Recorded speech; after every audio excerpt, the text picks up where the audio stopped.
Hello and welcome to Calmversations with the Voice of Reason. I'm your host, Benjamin Boyce, and today's conversant is Rudyard Lynch, who runs the quite popular YouTube channel, WhatIfAltHist. He began as a teenager producing videos about alternative histories, where you take different questions and see what would have happened if something else happened back in the past. And then recently, over the last few years, he's expanded to cultural critique from an anthropologist and historical mindset. And in this conversation, we cover the current political environment from his point of view as a 23-year-old Zoomer, so-called. What are the possibilities and opportunities afforded his generation, and what he sees as the prescient tides of where America and the world is headed. He's a brilliant young man. You can find links to his work down there in the description, as well as links to support this channel. And without further ado, here is Rudyard Lynch. Hi, I'm Rudyard. Nice to meet you. Nice to meet you. Rudyard, I'm Benjamin. How are you? I'm good. Just kind of getting into the swing of things. Had a early morning shift. Sure thing. What kind of topics do you want to cover today? Well, I want to talk about storytelling, I guess. I had a couple of opening questions and then just attend to where your interest lies. That Did sounds you have good to me. any place to hit? Not really. I go on a lot of these, and so I can hit a variety of different topics. Yeah. So just aim and I'll shoot. Okay. Yeah. What's that book next to you? This is The Reformation by Will Durant. Will Durant wrote an 11-volume history of civilization, and it's really good. You need to skip his sections on philosophy and art, though, because he'll go on 100-page digressions on Erasmus. But I use these. They're one of the best history sources out there. His whole series covers what eras? Like basically what years or centuries? So it's really about early modern Europe, but out of the 11 books, 7 of them are about Europe from the Black Death or the Renaissance until the Napoleonic Wars. And he has 4 books on all history before that. So he's got 1 book on Asia, 2 books on classical civilization, 1 on the Middle Ages, and then the next 7 are the culture of early modern Europe. Do you think modernism is a good thing, or modernity, I guess, is the proper term? Are we rolling now? This would be a good topic to put in the podcast. Yeah. This is how we hit the road. Okay, great. So with modernity, I think there's a direct obfuscation going on here where people conflate the external intellectual garb of modernity with the underlying technology. And I think the technologies were fundamentally good. I think that the mental assumptions we attached to those technologies were bad, and we were actually pretty irrational in how we did it. And I just finished reading a fascinating book called The Myth of Disenchantment, and it goes through the origin of the idea that the modern world is a dead, material, non-living place where spirits and God doesn't exist. And he goes through every thinker who said that and what their self-interest in the topic was. And what he said, and this is something I've been thinking for years, is that modernity is a psychological myth that's basically attached to a new religion, where you look at Christians, and Christians have AD, Anno Domini, the year of our Lord. If you read about Islamic history in the modern Middle East, the Middle East has the most ancient history of anyone, but Muslims have very little interest in it because they find everything pre-Islamic completely unidentifiable and barbaric. And we did that with modernity, and modernity does all of these chess moves, and it obfuscates it by lying, where modernity, and I can explain this more if you're interested, but modernity Please. has an intellectual strategy where they'll do something, then they'll say they don't do it, and then they play this shell game, and it's a form of obfuscating, and I know why they do it, But modernity was basically the establishment of a new religion, and now we're forced to denounce everything that came before that religion. And so we have created this obfuscation tying these technologies that have vastly made our lives better to these philosophic ideas, and these things actually have no relation. The only relation is that as we got wealthier, we got softer, which made us want to take more modernist philosophic ideas. Well, how is modernity fitted to softness on a intellectual level? Like, why are these assumptions good for somebody who's lazy and fat and rich and fulfilled? Yeah. Modernity has become so things have natural evolutions, and a natural evolution is a lot like the tragic story. I'll explain why this makes sense. Where in ancient Greek philosophy and in ancient Greek art, the tragedy is a concept that fits in with Aristotle's idea that when you push something to its greatest strength, it becomes its greatest weakness. And if you look at Aristotle's political philosophy, he looks at the three political systems that can exist from a game theory term: monarchy ruled by one, oligarchy ruled by a cabal, and democracy ruled by the people. And he says each of these, their greatest strength becomes its greatest weakness. So you look over history, there's this general comprehension that there's a balance of forces and you have to have trade-offs. And the best thing you can do is the least bad trade-off. And modernity basically takes something that's part of a natural evolution and then says that this is the ultimate good of the world. Where, for example, stuff like loosening sexual ties, loosening social ties. Modernity says the dissolution of traditional cultures is a moral good in of itself. The reality, though, is that's a rationalizing of what a wealthy society would do anyway. Where you look over history, you find that wealthy societies do the things the modern West has done, but we made a system where every single choice we make can be rationalized to be progress. If it happens, it's progress. And people get stuck in this bizarre mental game where every single new thing that happens has to be progress and we have to be aligned straight up. But the reality is that it's 100 different curves and you don't know if you're going up or down. And that this is something where I could say a million other things, so feel free to ask more questions, but that's the short answer I'd give. Well, so let's call modernity that system of thought, and we can point to various different values that it upholds. Equality, liberty.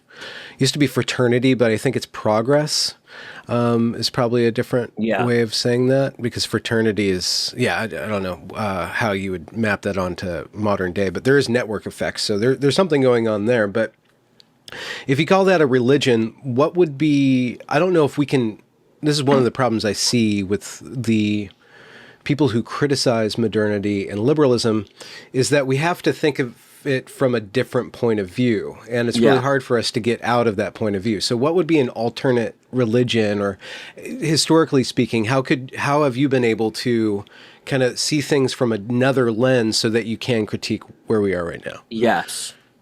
So I'm going to say modernity as blank slateism. Okay. And that is how modernity manifested in our timeline. I could have seen non-blank slatist alternatives, but everything you described with equality, égalité, liberté, fraternité, liberty, equality, fraternity, is that it ultimately evolved into an ideology of social engineering. And modernity states human nature is fundamentally malleable, and it's the duty of the government to socially engineer people to be better. So that's the modernist assumption. And I can say that there's an alternative because modernity exists in very stark opposition to the rest of human history, where there's a variety of different things that the rest of history treat as completely obvious that we would not. The existence of the divine is one, the idea that humans are innately genetically different, the idea that we exist, time is not purely linear and moves towards progress, the concept of class differences, differences in geography were vastly more represented in the pre-modern world, where I'd simplify it to this. Modernity thinks reality is fundamentally malleable on a level that you can break reality. Everyone else doesn't believe that.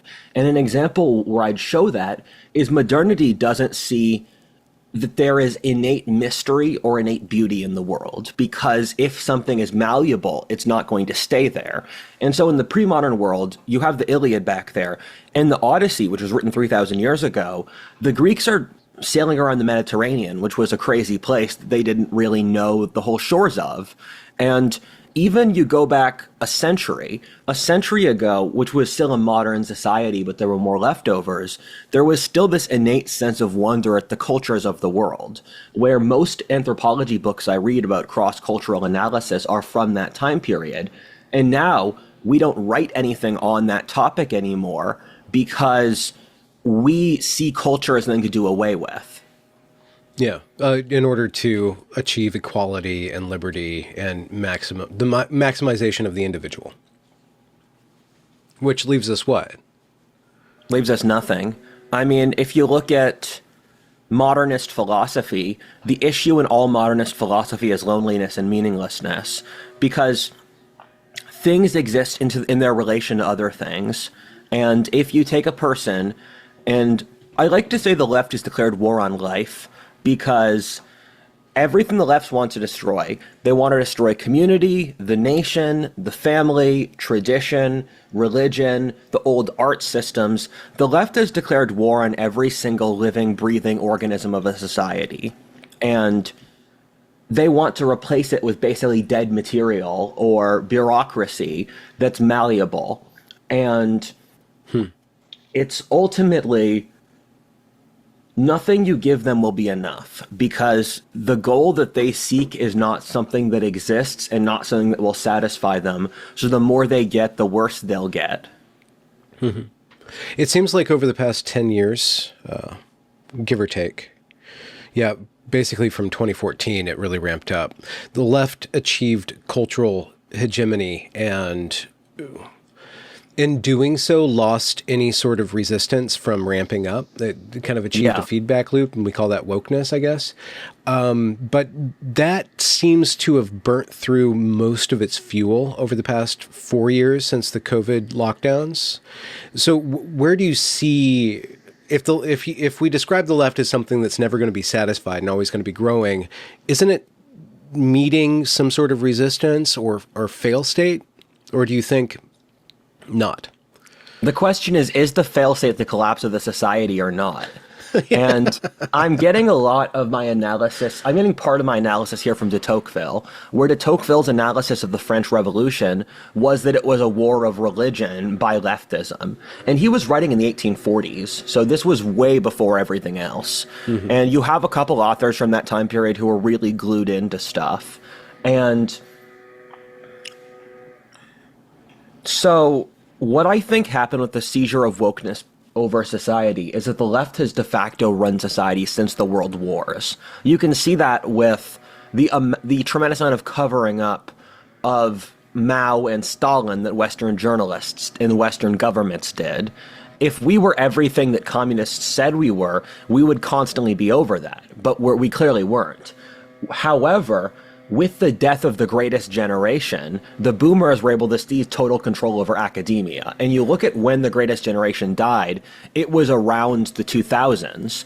And so right at that time, and I've seen statistics where academia went from 2-to-1 conservative to 19-to-1 conservative.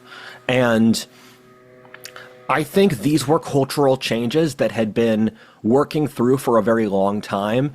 And then what happened with the death of the baby boomers, with the death of the greatest generation, is the baby boomers have never realized they have to be responsible for themselves. They always think their parents are going to keep running things. And because the parents or the next generation is going to clean it up with regard to debt, right? Yeah. And So we've seen the left destroy a bunch of societies beforehand. We just don't have the words for it. We don't have any words for cultural analysis. China and Europe are the easiest examples. Russia is the biggest example, actually, where before the communists took power, Russia was demographically expanding really rapidly. It was an artistic powerhouse. They were a military powerhouse. They exported a tremendous amount of agriculture. They were industrializing. A century later, it was none of that. You can see the same trend in Europe over the course of the 20th century, where Europe went from the most advanced place in the world in everything to none of those things. And we don't know how to see this because, as I said before, we don't have a lens for what cultural analysis is. And so the left has already destroyed societies. So the question is, are we going to sacrifice the living, basically our living culture, or not? Because the left is going to lose either way. In the long term, the question is, what do we lose in the process? Mm-hmm. What do you mean by the left? Some people say it's entropy. I mean, Yarvin would say it's entropy, or other people would say managerialism or statism. What are we talking about when we talk about the left? And then what is that automatically brings up, what is the right? What is the not left? Yes. So the left is, I call it, it's egalitarian social engineering. And I think that egalitarian blank slateism, and because blank slateism equals social engineering so automatically, I throw them together. Okay. And almost every faction of the left would agree, under the presuppositions of egalitarian social engineering. Basically, people are innately equal, and the state needs to engineer them to be better. Mm-hmm. Or the society needs to engineer them to be better. It's all based on Rousseau. And the right, I've said before in my videos in the anthropology of the right and the left, that the right is more so opposition to the left, where people who basically share nothing between Latin American nobility, the France before their revolution, the modern Republicans, the Taliban, are all called right wing. So I split the right into 4 different factions around the world, and most of the American right are what I call British rightists. So American politics is a division between, we've split liberalism where we have masculine and feminine liberalism. I say masculine liberalism's classical liberalism, feminine liberalism's consensus liberalism, and then they pull on non-liberal factions to support them. For the right, it's nationalists and religious interests, and for the left, it's Marxists. And over the last decade, the liberal factions are getting eaten out by the non-liberal factions. So both factions maintain the sheen of liberal philosophy, while their worldview becomes significantly less liberal. Yeah, yeah. There's this kind of interesting analysis of the left and the right. And I think it ties into what you're saying, was that there's these liberal factions that anchor themselves or are fueled by these illiberal extremities of their assumptions, like the rapid. So you have the right and the left radicalisms. What are the alternatives to the liberal orders? Because the liberals seem to be just scrambling, like the politically homeless, the ones who were kicked out of the institutions, who want back to the 90s, or like they just want to dial the clock back a little bit, but they're still basically operating under these modernist assumptions. If you scratch them hard enough, they're still going to be blank slatist in some level, because it's horrific to us to think of people as inherently better or worse than other people. It's really hard for us to do, because I think basically Christianity has been bred into us on such a mimetic level, deep mimetic level. It's hard for us to escape that. Yes. I apologize for the background noise, by the way. Is that your robot? My neighbor's mowing the lawn. Oh, vacuum. Yeah, it's not too bad. Okay, thank you. So I'm going to answer your question in 2 ways. There's a 20th century paradigm, which is divided between Marxists, liberals, and fascists. And one of the things I can't forgive the left for is its complete dishonest use of language. What does the word liberal even mean? I can give you the correct definition, and I can give you the colloquial definition, and we jump between both of them. Yeah. Original liberal is a classical liberal, which is like a libertarian, and closer to more people on the right. Then, over the 20th century, liberal was warped into Marxist-derived philosophy, which is the exact opposite. And that was these are literal obfuscation techniques that were planned in advance, that we have records of people openly saying that they're doing this on purpose. And this has made discussing any political issue nigh impossible if you don't deal with a person who already agrees with you, because they're going to change their definitions for whatever they want to say, so you can't actually pin them down on talking about something real. So in the 20th century paradigm, as I said before, you have liberalism, Marxism, and fascism. And those three are, do you choose to judge human life by class relations, by race relations, or by freedom or market relations? They're interconnected. Okay. But the problem, though, is the 20th century paradigm isolates the human condition because it doesn't look at the intangible factors like happiness or the spirit world or tradition or culture. It completely ignores intangible factors. And that worked in the 20th century because the West had come out of a 1,000-year period of building up a tremendous amount of human capital. And that largely occurred through Christianity and feudalism. And so we built up the social capital, we spent it, and now we're at the point where our societies are falling apart due to these intangible factors. And I believe we're in a complete void position now, where no one knows what to do, and no one knows what's next. And so we resurrect the zombies of old ideas. And the movie industry is the easiest example of this culturally, because people lack the awareness to know what they don't know and to know what their issues are, because I think the issues eating apart society the most are fundamentally social and religious issues. But we have no framework at all on how to deal with those, because those were all issues that we had the answers to 500 years ago, but we've since lost. How do you, just for one vector of change or restabilization, how do you resurrect the spirit world? And if you look at the baby boomers, the 60s, they had a huge renaissance of religious and various ecstasies. New Age movement is kind of like the distilled or the banalization of the spirit world. But does that, your generation, like what does spirit even mean anymore to you guys? It doesn't mean much. I mean, Zoomers are one of the least religious, they're probably one of the least spiritual generations in history. Yeah. And that means they don't even know what they don't even know. Exactly.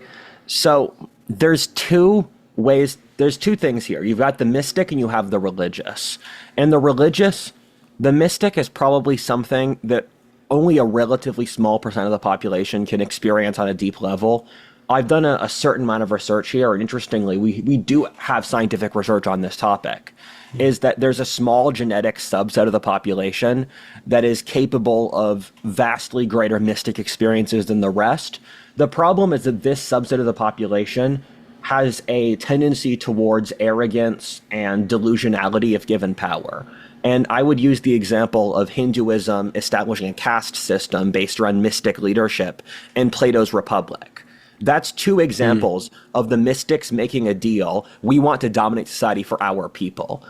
Then you have the religious, and these exist in duality. The mystic experiences God personally, and the religious establishes rituals that a non-mystic person can live a good life. Yeah. And the mystic will push towards basically subjectivity and giving the mystics more power, while the religious will push towards basically the death of God. Because if you push religion by itself, it will end up deifying the rules to reach God rather than God itself. And so this is why you have the natural cycle over history of why religions grow old and then need a new revival. It happened even in the ancient world. And so the problem is with going with each of these routes, you end up with issues, and our society lacks so much wisdom that we can't see this. If you go the purely religious route, you'll end up with a worldview that I think is similar to a lot of people on the right, where they only see religion as social conformity. And it's interesting, the right and the left agree that religion for them is social conformity, but they think it's a good or a bad thing. The Ben Shapiro types will say it's good to go to church because you're supporting your family and you're loving God. But these people don't. This is not a mystic demographic who wants to reach God personally. It's they like the social effects of religion, while the left says that religion is social control. Meanwhile, the mystics, because our society doesn't have tradition in this regard, the mystics just devolve into hedonistic degeneracy most of the time and rationalizing their base desires. And so...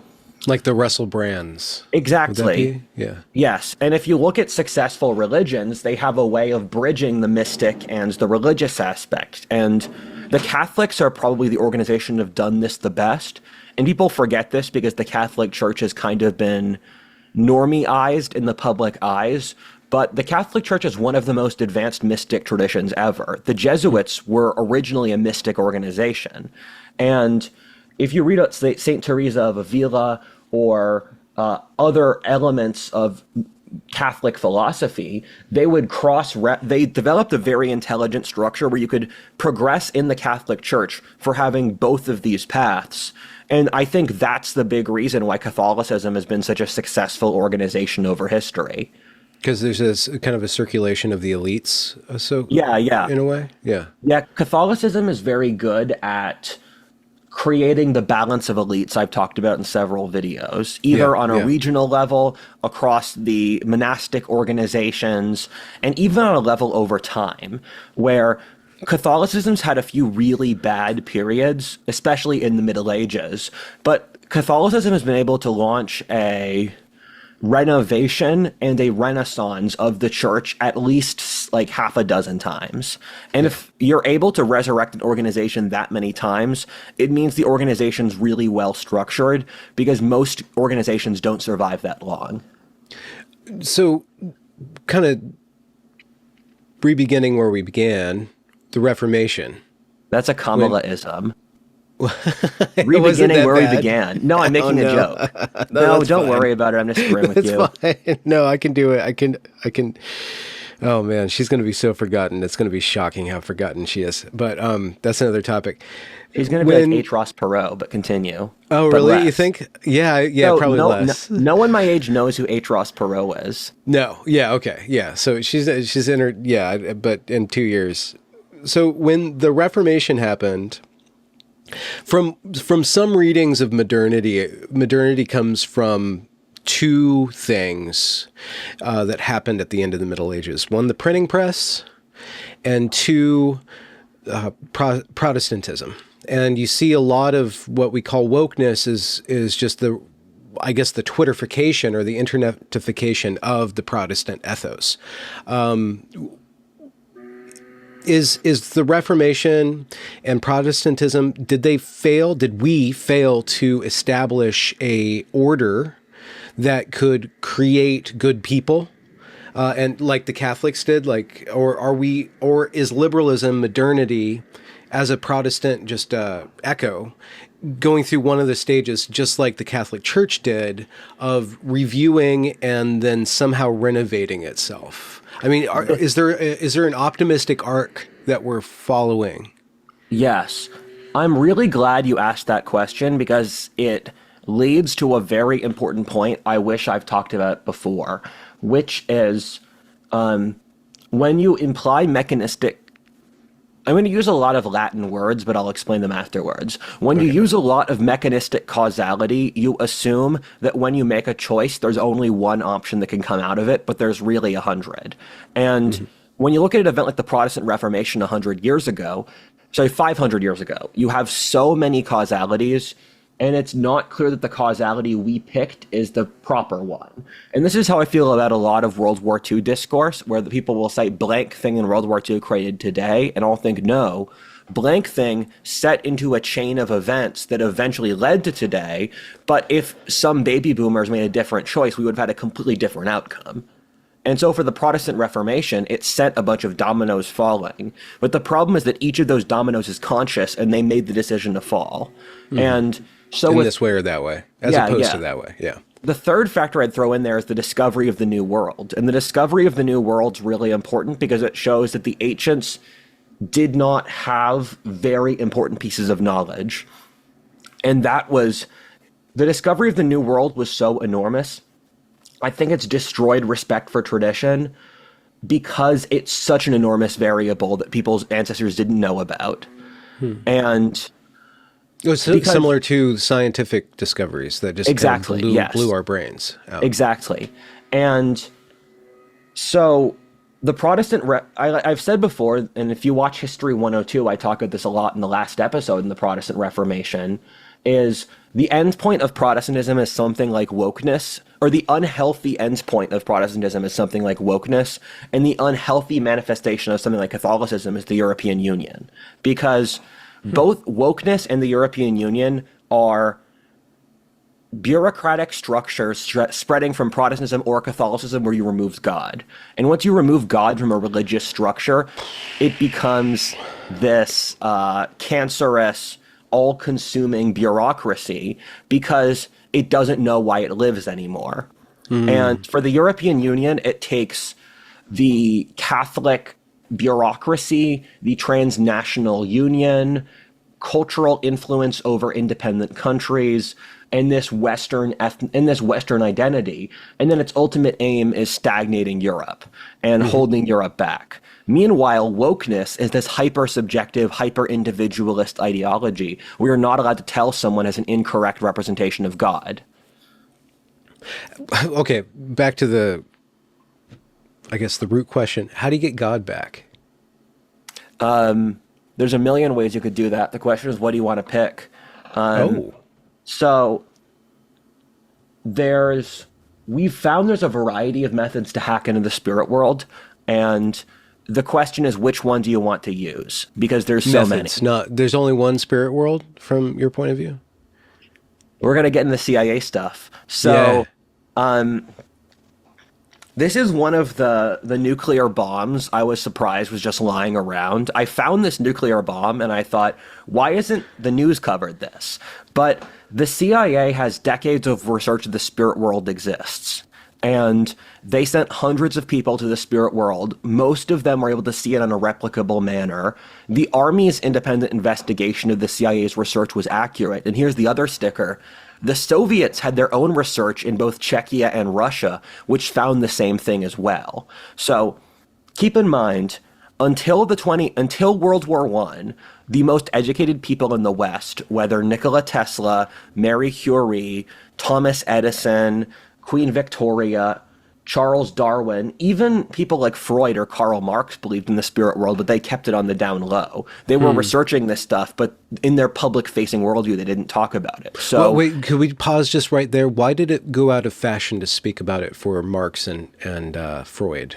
This is the really interesting thing in the book I just read. You would not have been able to get this answer out of me the day before yesterday, but you can now because I just read about this, where Freud and Marx were both very interested in the occult, but what the book I just read, and the author's name is Storm. It's The Myth of Disenchantment by Storm, and he goes through every single author of that era, and then he explains what their relationship to the occult was and what their belief structures were. And the thing he finds is that every single writer on disenchantment was personally studying the occult. So everyone had an axe to grind in this game. And what they were saying, what his belief is, and I think there's at least one angle I'm missing here, because when I deal with them, I get the sense, I have 60% of what I think I should know here. I have 70%, I have 20%. I think I'm like half of what I need to know here. There's some variable I'm missing. But is that all of them were playing their own kind of game in this, where, for example, the idea of disenchantment was a way to enable their own philosophic concept of the world, where for Freud and for a lot of these other thinkers, they wanted the universe to be ultimately subjective, and if the universe is ultimately subjective, then you can't have these broader overarching narratives. And the way I'd explain things is a religion is a form of hypnosis, where you say, I like the vibrations coming from this ideology. I will allow myself to be filled by them. And with the modernist worldview, the people involved basically wanted to allow their vision to hypnotize as many people as possible. And the myth of modernity and the death of God was a way that allowed that to happen because it wiped out their top competitors. So so you got your I gave generation. You a lot. Yeah. Your generation, how old are you? Do you I'm mind 23. 23. Yeah. So exactly. So, your generation, popularized, and then Gen X, kind of, clichéificated, whatever, Yes.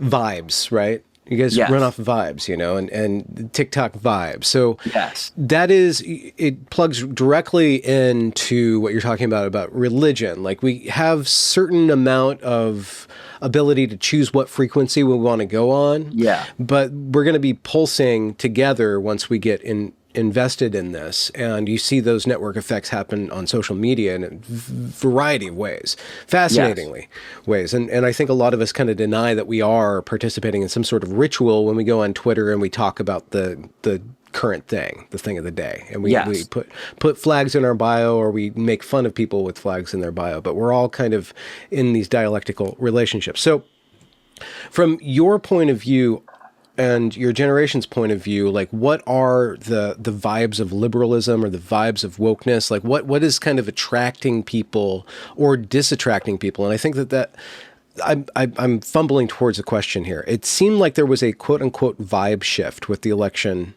of Trump a couple of weeks ago. Yes. And right before that, there's this guy Lomez. He's great man. He runs Passage Press. He was kind of doing some propaganda where he was posting these pictures of these really young, attractive people dancing the Trump dance, and kind of signaling that this is something that's cool. This is something you want to be a part of. And I think that there's a reality there where wokeness has kind of grown long in the tooth. It's not as cool anymore. And the effects of that are kind of a murky, soupy grossness. Like, it's producing a lot of gross individuals doing gross things out in public. Whereas there's this Trump break from it towards a kind of more, I don't know, there's these schizo edits, I think they're called. Yeah. Like returning to the 80s, where you had these really beautiful people with this like really kind of patriotic-ish kind of vibe to it. I'm wondering, is there a truth in these kind of vibe shifts that aren't just propaganda-ish, aren't just narcissistic, but there's some sort of, it's relating some sort of truth of where people are right now or where they want to go right now? Yes. Keep in mind something like 90% of cognition is subconscious. And if you want to change how someone thinks or how they deal with the world, it's going to be mostly subconscious through stuff like religious stories that have underlying symbolic points that you take the symbolic point, but it's not. Having a worldview is not something where you read a textbook on the topic and you read the switchboard to rewire your mind. You see convincing stories, you see evidence of it working in your real life, it fits with your biological innate self-interest. And so when you look at someone adopting a worldview, it happens through osmosis through the culture.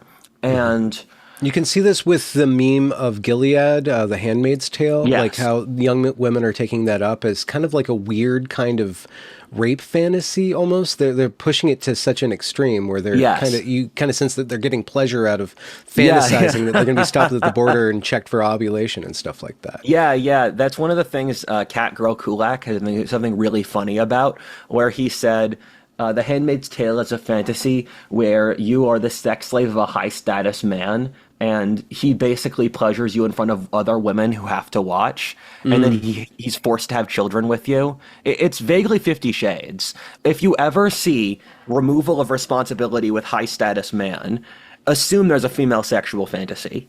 And with wokeness versus rightism is I see them as masculine versus feminine at this point. And I don't think, I think it's always the case. I think it's more pronounced now, where if you look at the gender divide, especially among young people, it's just political. And I think the feminine strategy is they offer people the abdication of responsibility, which is an especially enticing idea in a society without scarcity or struggle. Because people don't know what they don't know until they know it. And people today have no concept of how brutal the world is. And you take responsibility once you know that it's your best option. But people rarely take responsibility if there's not an external threat. And I think people pushed these social technologies that were ultimately disastrous. And now we're seeing that they're ultimately disastrous, which is why people are pulling back to Trump. But I frankly think the public needs to see worse stuff before they realize how bad the decision they made was. Because I think actually leftism is more dangerous for society's institutions than even people on the right think. I think that we've basically, over the last century, you have these long-term strategies that keep society together in difficult times, and we've been ripping them all out. And so what we're looking at now is we're on the cliff where we've spent all of our social technologies, and then when something bad happens, we're not going to be in a good place. And furthermore, people will lack even the mental tools to know how to deal with it. And so I mean, the Old Testament talks about this a million times. The Old Testament is people disrespect God and they're stupid and they leave God. Something bad happens to them, they beg to have God back. So, one popular point of discourse post-election from the left, or the commentariat of the left, was that the left has a man problem. Like, where are all the young men? And this happened actually a little bit before the results of the election. But the right does have a woman problem. I bring this up with the dissident right guys. Like, well, what are you going to do with women? Because they end up coming in because they're enticed by something, and then they're lifted on a pedestal, and then eventually they're torn back down again. So, what if you care to investigate this, or if you've thought about this, like, what does the right or the not left offer women? This is the issue. There's a fundamental impasse between the right and the left, where and both of them have ended up pandering to the other side's evolution, to each sex's evolutionary strategy. And for the right, the left, they have a man problem for the most obvious reasons. And the right has a man problem. The right has a woman problem also for very obvious reasons. Because both of them, so I view men versus women like employers versus employees. You should have, if you're an employer or an employee, you should hypothetically have a good relationship with the other, but people often don't. And you have to have employers and employees cooperate, even if one of them often ends up resentful in the situation. And for men and women, there's this balance between what each sex can get out of a relationship or resource extraction. And the left has gone to the point of basically marketing to women, so much so that they've completely lost men, and they've even thrown away the intellectual tools they would use to get back with men, where they've reached the point where they've for a decade, they've literally said, we don't need men, which is the ultimate go screw yourself. I don't need no man. This is the female future. And then the right has become exceptionally resentful at this. And then the right has built up this bubbling reaction of just loathing women. And keep in mind, we exist in this organic whole where the emotions of one side ripples to the other side. And so how do I articulate this? If I was a woman, I might be left wing on a purely self-interest basis. Where short term or long term? Short term. Okay. Because it's just cui bono. If you're a woman, you get enough benefits from being left wing. It's like if I was black, I might be left wing, where I'm more cynical of people following their self interest than I think a lot of people. Where I think it's very difficult to get people to go against their self interest, and oftentimes when very intelligent people do things that appear to be against their self-interest, it's really that their comprehension of their self-interest is more wise than you'd think. So, I mean, the problem is that we've thrown away all the keys for negotiation because neither side really, the left doesn't really want to negotiate, which means the right doesn't want to negotiate. I think there was a point when the right was willing to negotiate, or the Daily Wire right is still definitely, the Daily Wire right is not, or the Fox News right, the mainstream right is not really that far right in this. There's a sphere of the dissident right, which is the more resentful side, but the left doesn't want to negotiate, so I don't really see how a negotiation would happen. But okay, so I guess, yeah, I'm thinking through what you already said. So the question being, if we can't get our crap together, the question is, to what degree is society going to collapse before we do? It's the degree we let it collapse to. To what degree does negotiation become not even an option anymore?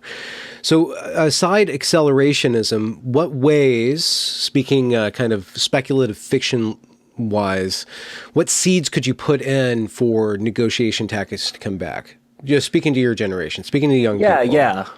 So I find a lot of dating discourse hilarious because I can see people arguing over points, and I think this is just going to return to tradition. People are like, should a man pay for a date? Should women do blank? How do the sexes relate on this? And I find this hilarious because we've known the answer for all of history, and people don't want to come to terms with it. But I know that because human nature is constant, we're going to end up circling the drain on a lot of different things that we believed a century ago or 200 years ago or 1,000 years ago. And so I think we'll have to have some sort of return to traditional gender roles. The question is exactly what form that takes, because I think you could actually synthesize, but the modern world is different from the past in some ways. And so I think it's definitely possible to make a new equilibrium, but it would be something like the old equilibrium with a twist. Where, for example, Western civilization with the creation of the individual, it still had stuff like gender roles, employer-employee relationship, social class, but it was in a completely different social structure due to the rise of individualism. And so I think we're going to end up with a twist of fundamental old characters with new traits. And because history is a double helix and it's a spiral, it repeats like a cycle, but it keeps going up as well. And so, what do you mean up? This is suspiciously Whiggish of you. So the scale of the world grows larger and more advanced. That's obvious. We're not salamanders living in salty tidal pools. Okay. But it also repeats. What is something that both repeats and it leaves its current place? It's a spiral. It's a double helix. And I've said history before, it's a twisted mirror where it reflects the far future and the far past in different eras at once. So one era of history is both its own indivisible, unique thing, while it's also reflecting so many other eras in some way or another. And so I don't believe in progress, but I do believe in growth, where America, I was once in Los Angeles for a podcast, and I said, I talk about these historic cycles, and the cycle I talk the most about is 250 years old. So I said, this city was entirely built since the last cycle. What that means is that things do grow, they do get bigger, but there's always struggle. And the natural equilibrium pushes people back towards struggle, where, look at the world wars. The world wars were waged by societies that had incredibly rapid technological population wealth growth, but they were still killing each other in the most horrifying war ever. So the natural order tests people every generation, no matter what, basically. But the question is what tests they have and how they respond are controlled by how they play into the game. So the Europeans were able to hack into the game really well, which gave them large colonial empires and technology and wealth. But at the same time, they still had to play the game, which is why they had the World Wars and the Cold War. And so history, there is some kind of progress, but things don't per se get better. They get more complex and different. Does that make sense? Yeah, that does make sense. You dropped something that's kind of a fascinating potential arc of analysis of modernity. You said the creation or the invention of the individual. Is there a way for us to comprehend the individual as an invention? Because we are so embedded in it. At least I am. Like, how do you perceive anything other than the individual? Like, what's the counterpoint to the individual? The individual is actually not a modern creation, it's a medieval creation. If Okay. you look at the first time Italian documents refer to people as individuals, it's in the 6th century. Pre-6th century, you would say, this is John of the Julii clan. And then if you after the 6th century, you just say John because you've moved from a context where your identity is determined by your heritage and your clan to one where it's determined by yourself. And we think this happens due to the rise of the Catholic Church splitting up clans. And that was for several different reasons. And there are theories that Northwest Europeans, like the Celts or the Vikings, were individualist before that. But have you watched my emotions video? No. It's Sorry. actually I would say it's my best video because Okay. I look at 7 historical emotions and I explain the context and their strengths and weaknesses. So I say Yeah. guilt is the Western individualist tradition because once you have an individualist philosophy, your entire structure for the world changes. Well, and then you have contract law, so you got that at least. Exactly. Yeah, exactly. And that's one of the most important events in history, actually, because the move from because once you have the individual, you need the contract to be able to work together. And then that's the rise of capitalism. And it's why the West went capitalist, while for most of other civilizations, they were often on the threshold of capitalism. They got pushed back. Or they were able to get capitalism for a few centuries and then it got sidelined. And then the parallel to that is a shame-based culture, and shame-based cultures are collectivism. And Asia is the best White example guilt. of. Yeah, so guilt is individualism, shame is collectivism. I have a few others. Anxiety is wealthy urban societies. That's decadence. Pride is warrior cultures like the Scots-Irish or the Vikings. Not the pride flag, but another No, kind no, of pride. pride is in honor, like warrior You culture. have a sword. Okay, of course you do. Okay. It's a Bowie knife. Okay, well, close enough. Yeah, so pride-based cultures, the Hatfields and the McCoys? This sounds like a song. Are you going to break out into a song? With your No, sword? in West Virginia, a little over a century ago, there were 2 clans, or not West Virginia, it was in Appalachia, with these peoples who came from Scotland, or Northern Ireland and Scotland, is that these 2 clans, the Hatfields and McCoy, started killing each other. And because the Scots-Irish have an honor culture, if someone kills one of your relatives, you're morally obligated to kill them back. And so it spiraled into just, I think, over a dozen deaths over decades as these 2 Scots-Irish clans killed each other for insulting the other's honor. And the West has had this pride-based culture for its entire history, where even among very educated people, Alexander Hamilton dueling Aaron Burr, where that was among some of the most educated people in history, and they still had that honor culture. And that honor culture was weakened in the West around World War I, which is what I think a big reason for the rise of leftism is, because there was this duality of the barbarian, basically Aryan heritage of the Greeks, the Romans, the Germans, going back to the Iliad, and then you have the Christian heritage going back to the Bible. And these two have provided a balance to each other because the Christian heritage without the warrior side becomes leftism, and the warrior side at the Christian side becomes Nazism. And what happens when they're together, like doing nice little lovey-dovey things in a coconut You have Western civilization. Okay. You have because science is a great example of the two of these forces meeting, actually, because reason comes from the Greeks and the Romans, where the tools of logical deduction comes from them. But the problem the Greeks and the Romans had is that they thought applying things to the physical world was ungentlemanly, and they would never test anything.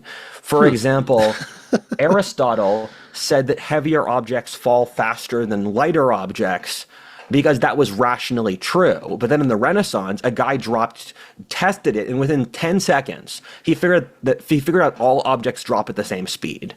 And the Greeks could have tested that in a 10-second period, but they didn't. So you take the rationalist tradition and you pair it with Christian humility, then you have a way to test rational theses empirically, because you're operating under the assumption you really don't know. And so science is a pairing of these two tendencies mixed together, and it was able to create a reaction that was stronger than each implicit part. because it combined the aggressive side of reason with the empirical the humility. Yeah. Is humility one of the historical emotions, or is it tied to one of those emotions? It's tied to guilt.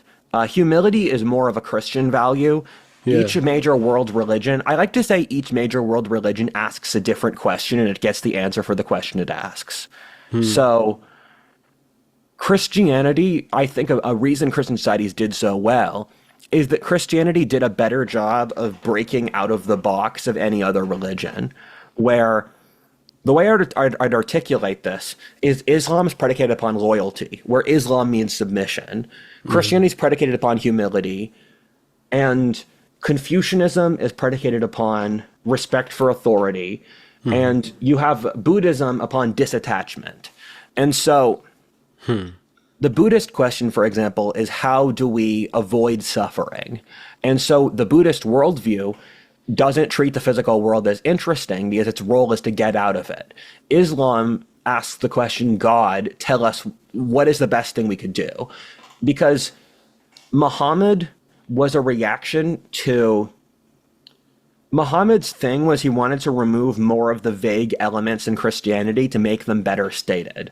Because what Islam is that if you look at the Semitic peoples over history, they've always preferred a God that over-prescribes rather than under-prescribes, where Semitic cultures like the Jews and the Arabs, they have very strong ritual taboos, they have very strong taboos for social interactions, and Islam is how do we make a legal code based off religion? And Christianity is how do we deal with human fallibility?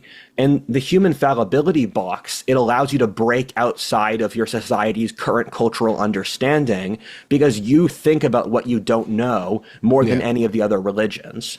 No. Well, didn't Socrates say that too?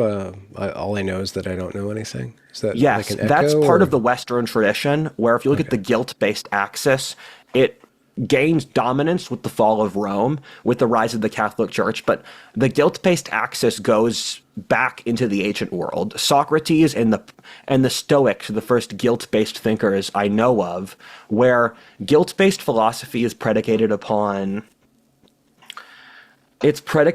introspection and the idea that the moral locus of a person is located inside themselves.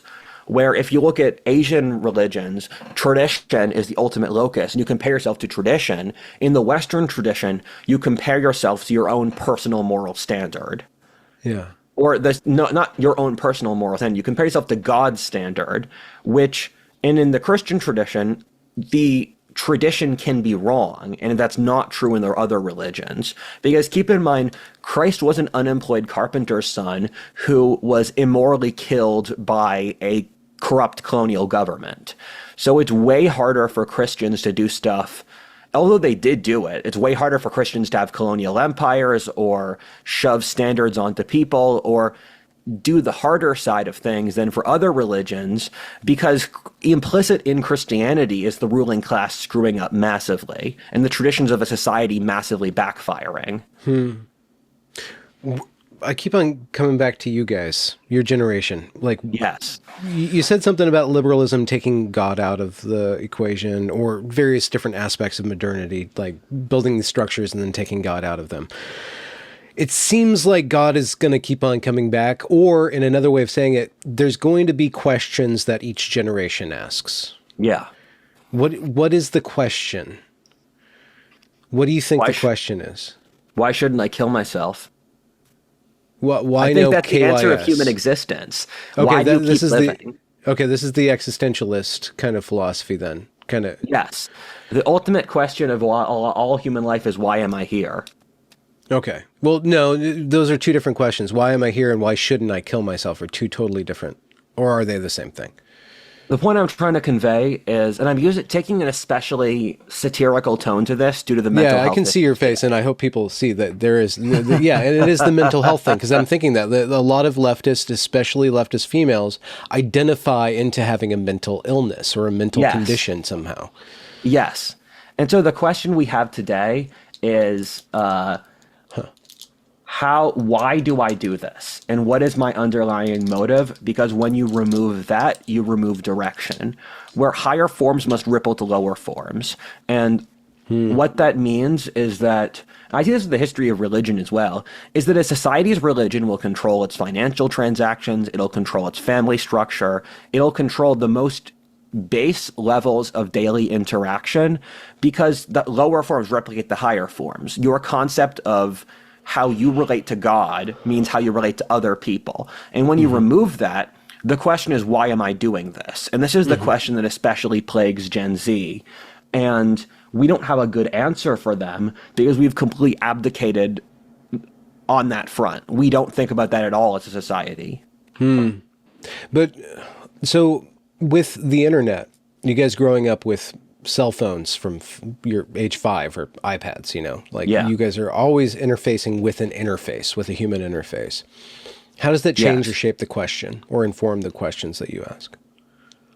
This was a conversation I had with Samuel Berger a few days ago where he made a very interesting point that the condition of Gen Z is fundamentally disembodied, where whenever you stare into the screen, you're disassociating.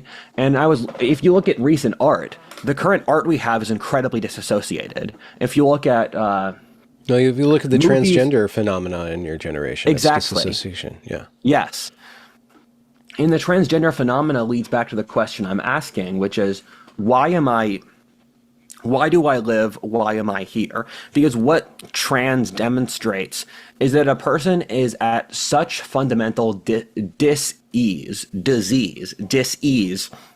with the condition they're born with that they want to flip it to the opposite. Because the ultimate polarity of human nature is male versus female. And so they're like, I am so unsatisfied with my condition, I want the opposite condition. Male versus female. What did I say? You said male versus female. They say that's the fundamental condition. Oh, I think it's the most fundamental polarity of human life. I'm just questioning, why is it versus, not something it's like other than employer versus employee or East versus West. There's this critical tension built into it. I'm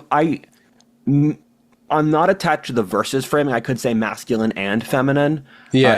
But it's thicker than and it's versus right now, but there's got to be a with or multiply. I think there's a word there that we don't even have a word for. That it's critical tension. It's like East versus West. That's where I'm getting the framing from. Okay. Because the East versus the West have different underlying views attached to them. And but is that not a Western point of view of East and West? It is, but the East hasn't made a better paradigm. Okay, fair enough. Okay. Yeah. And so or employer and employees. I'd be fine changing it to the masculine and the feminine is the most important polarity of human life. So if you're rejecting that, you're rejecting the human condition, basically. The non-binaries. Yes. You are rejecting the most fundamental, because we could live in a classless society, technically. It was attempted and failed. We could live in a religionless society. We could live in a variety of other social structures, but we could never live in a society without men and women. Yeah. I've stated this after thoroughly investigating the gender critical feminist movement, or the post second wave feminist movement, which is the anti fourth wave feminist movement, or the anti-trans feminists, who want to just do away completely with gender. And I kept on, and at the end of my investigation, I said, echoing Nietzsche, if we killed gender tonight, we'd have to reinvent it by noon tomorrow. It's going to completely reassert ourselves, and trying to be critical of it is only going to make you lean into it even harder. But the problem is that how do we allow men and women to reformulate what it is to be a man and a woman in a way that isn't destructive or contentious? It's so contentious. If you look at the political landscape of your generation, how you guys are splitting so far apart. And R.M. McIntyre says that once you politicize that basic foundational human relationship, your society's basically fucked. And it doesn't even get fucked. It's like the worst kind of fucked, Yes. You set up that joke. I was going to go there. Oh, okay. No worries. You made the joke. You can take the joke. And so there aren't easy answers, and when there aren't easy answers, the system will burn down until you get the easy answer. Okay. And this is why I keep on talking about the crisis of the 21st century and the coming revolution and that stuff, because I think we're at a place where there's a fundamental impasse of self-interests where getting an alignment is basically impossible. And so what I say with modern dating is that it's an equilibrium stuck at a bad point where the players don't have an incentive to change, where basically the economics of the dating apps is everyone is making the rational calculation for them to make. And you can't, and this is people act like stuff stuff like this is people making bad decisions. No, it's people making rational decisions in a place where the equilibrium is set up so that you have a tragedy of the common situation if that takes place. And this is why I think we'll have wars and social breakdown, because everyone right now is making the rationally correct decision for them to make. The problem, and this is not just true for sex, it's also true for economics, it's true for demographics, it's true for politics. Someone once said World War I was a series of small rational decisions that added up to madness. Because you look at every single choice that led to World War I, it was someone making a decision that was in their direct self-interest. What do you believe? What do you mean? Well, your analysis, which I find both entertaining and fascinating and educational, keeps on pointing to these failure points, and you consistently either consciously or subconsciously put God at the top. Yes. You begin your list with God. I've heard you say that several times when you lay out these arguments. So that's an analysis, that's a storytelling thing, but where are you in relation to that? If you notice that this is the problem, what draws you towards the so-called spirit realm? Or how do you want to institutionalize or institute in your own life the mystical and the religious? I think human life doesn't make sense without God. I think once you remove God, you end up trying to as Nietzsche said, once you remove God, you end up having to recreate him almost overnight. Mm-hmm. And even the Marxists are through trying to destroy God, made their own God that was more powerful in their worldview, which was progress. And from all of that, I do very firmly believe in God on a personal basis, and that informs my worldview. And my attitude here is that I'm not responsible for this situation. I'm young enough that these were all choices that were made before I was born. And so my attitude here is I'm trying to do the best I can at any given time, because I do not have the authority to fix the situation yet. Okay. So in the environment that you've grown up in and that you persist in now, what room is there for religious thinking and mystical experience? Do you have the option? What space is there for you?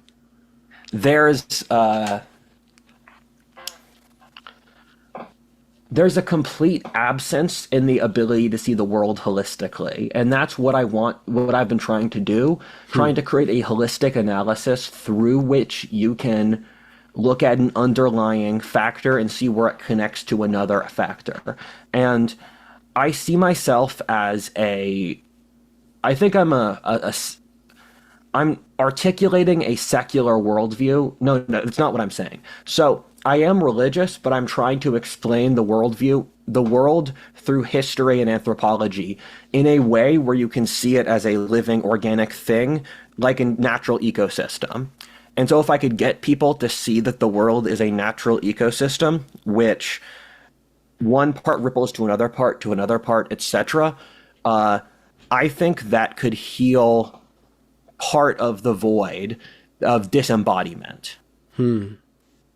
But what happens when you brush up against guilt? I mean, you've said that, and it doesn't sound like you're abdicating responsibility for your own life, but you say this is not your fault and you're part of a system. But are you leaning on some sort of historically derived or echo of historically derived emotion or value set? And is that closer to I don't know, Scottish Celt individualism or guilt or shame or honor, or like what is where do you find yourself value-wise? I'm more motivated by pride. Of that value system, I'm definitely motivated first by pride and then by guilt. How do those two things keep each other in check? Is one Yeah, to a masculine, certain one degree. feminine?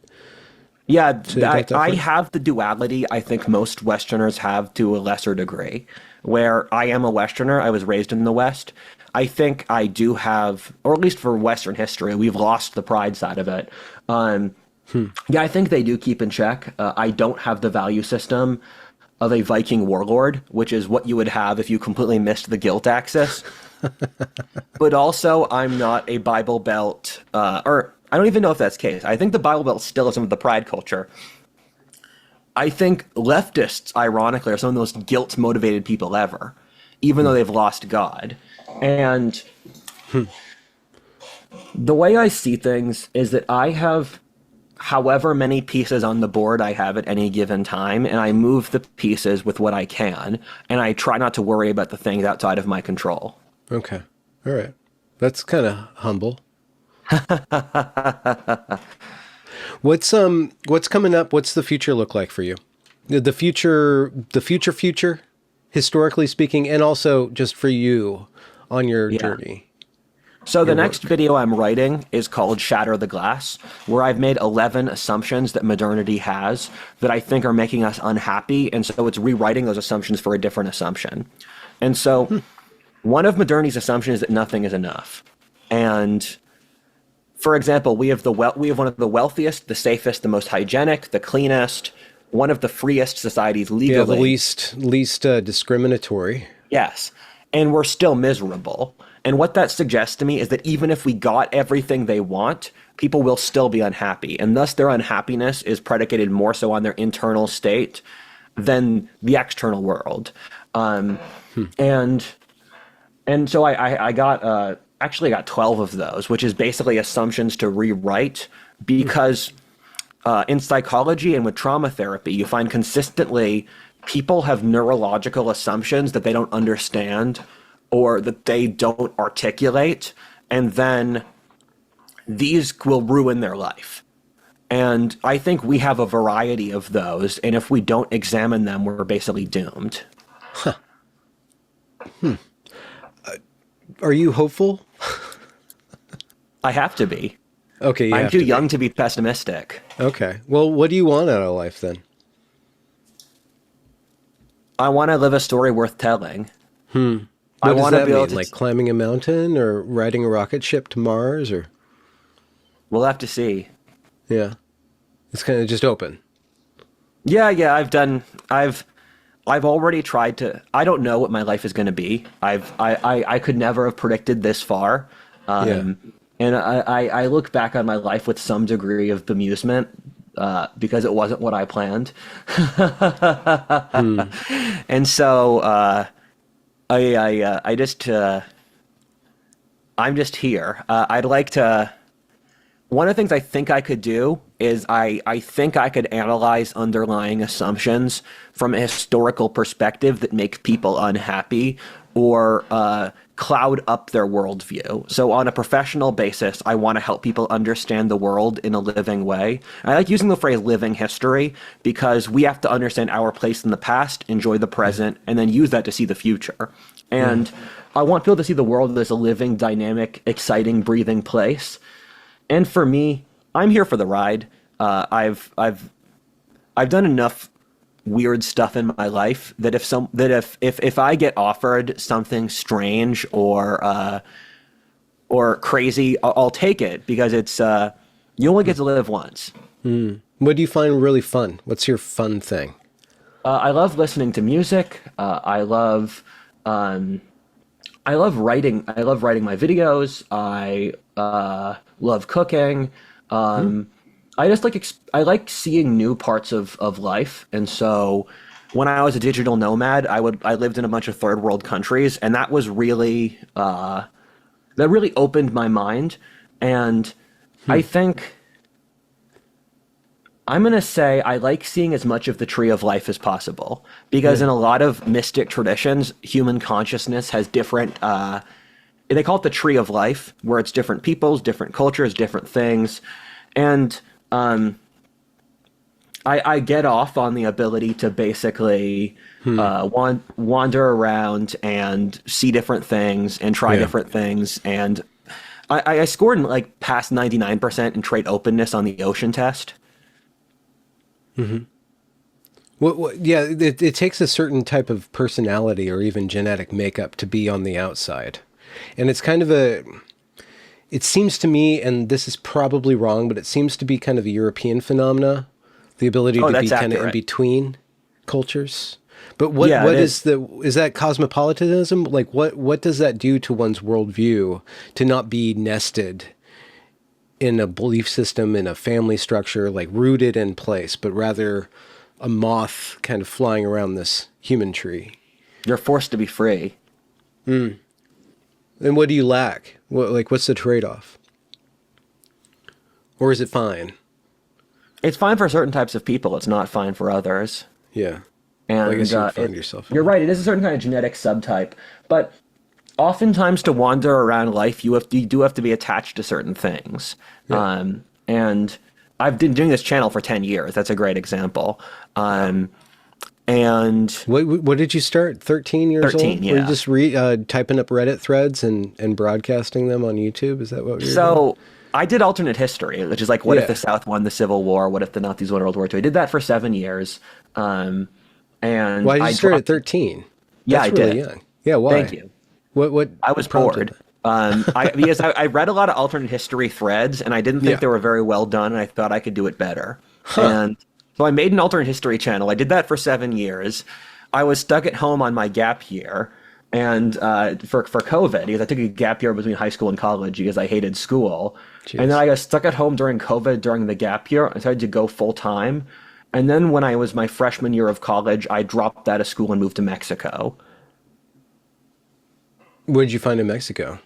Did you join one of those gangs? One of those... This story arc is so strange. I don't know how much. Okay, yeah. So I was I was invited to an organization for talented young people by a tech CEO, and then he had 20 of his tech buddies living in Mexico with a bunch of different Airbnbs. So I moved down there, lived for 3 months. And I dropped out of school, went to that network, and then I bumped around the world. I spent a little bit of time in a bunch of countries. I briefly lived in LA. I briefly lived in Southeast Asia and Latin America. And now I'm in Texas, and at this point, I see more of my role as being a rightist because I see that the place where I could have the most asymmetric positive. I'm pretending this is positive, but I'm getting as much of a kick out of it myself as just the utilitarian or as the positive. Like I could say I'm here to help people, and that's true. But I'm also here just to do stuff and Yeah, yeah, have to adventure enjoy and yourself. vibe. Yeah. And I'm part of the right now, partly because I see that it's a very open space, and I'm attracted to open spaces. I'm attracted to places where you can do stuff and where you can invent things. And the thing I find exciting is just this is such a chaotic space that it allows a tremendous amount of innovation and it allows a tremendous amount of experimentation. And I actually think this is a historically important sphere, which is something I find very important, that the choices I would make here are the choices that would have long-term impact on the world, which I think is, yeah, I think we all die. And so what do you leave behind you when you die?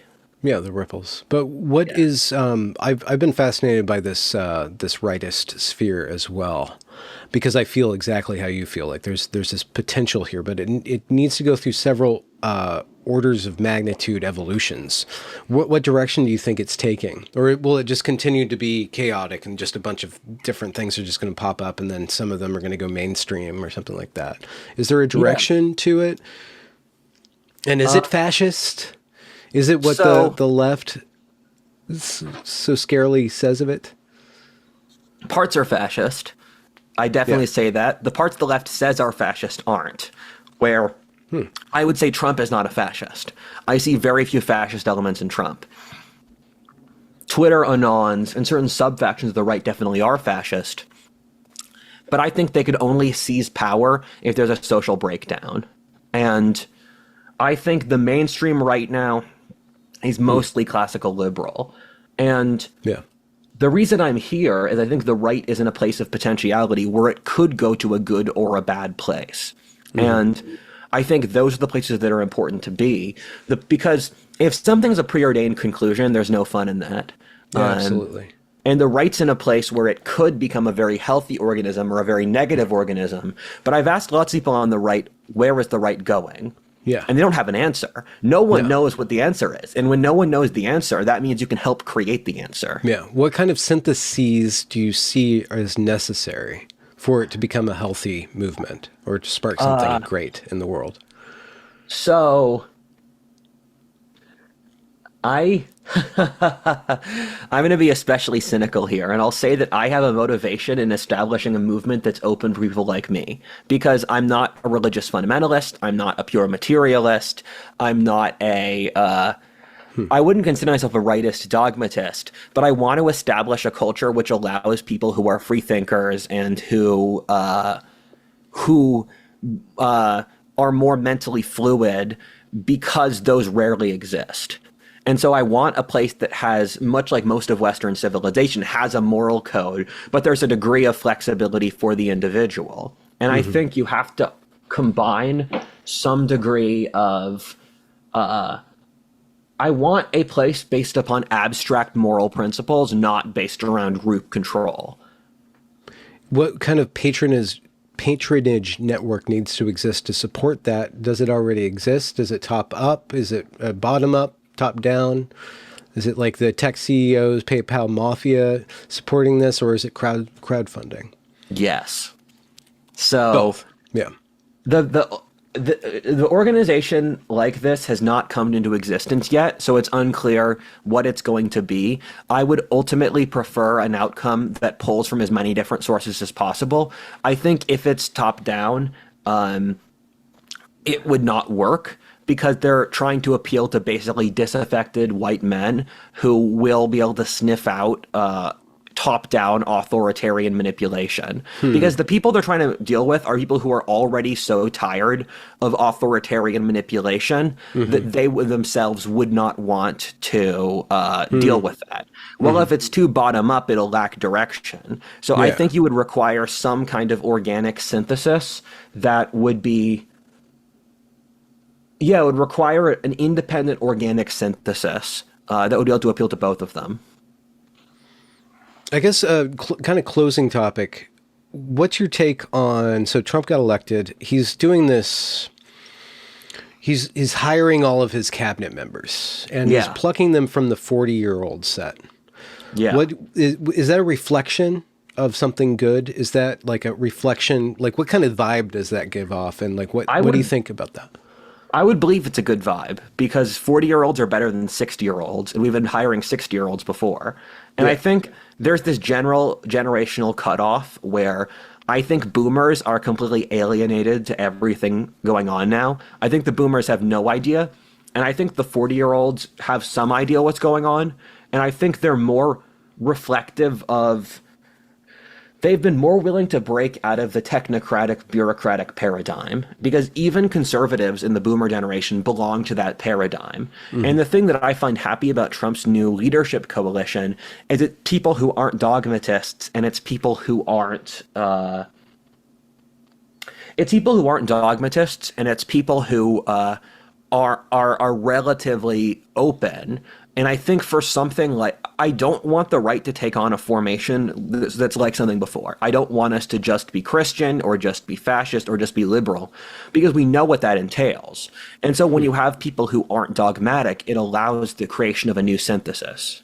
That will then be dogmatized by a later generation. And that's life, though. This was going to happen. When you build a house, you'll know it's decay, but at least you got to live in it for a little. Yeah.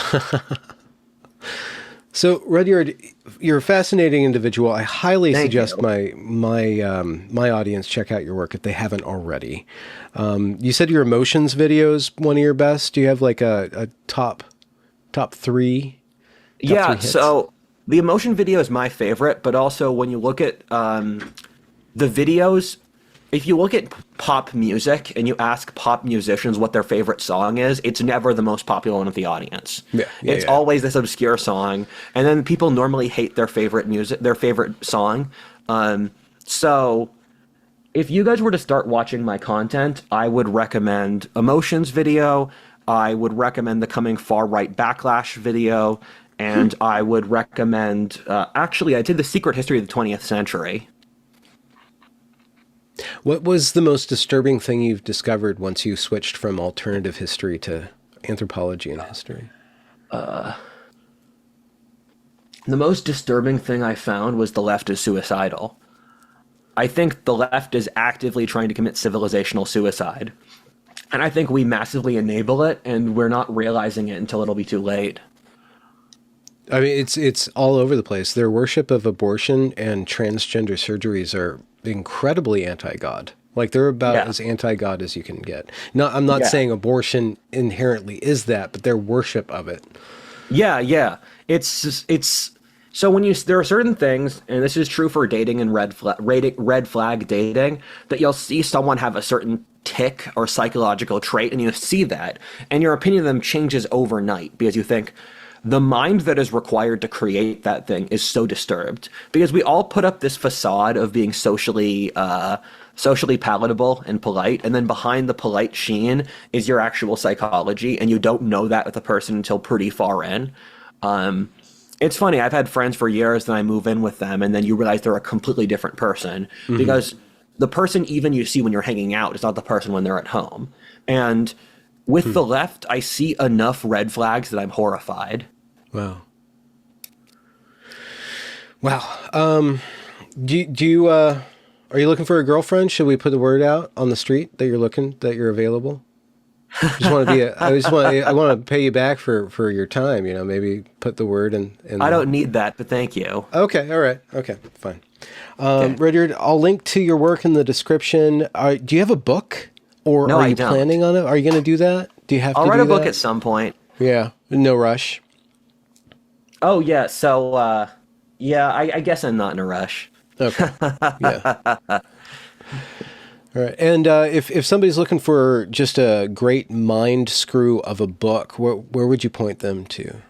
God, I have too many. Read Rise of the West. Read Rise of the West by McNeil. Lives of the West? Rise of the West by McNeil. Rise. It's the best history ever written. Rise of the... It's the best history of the world ever written. Wow. Cool. Well, Godspeed. Thank and thank you. you It's very been a much. pleasure. My Take pleasure. care. Bye. Absolutely.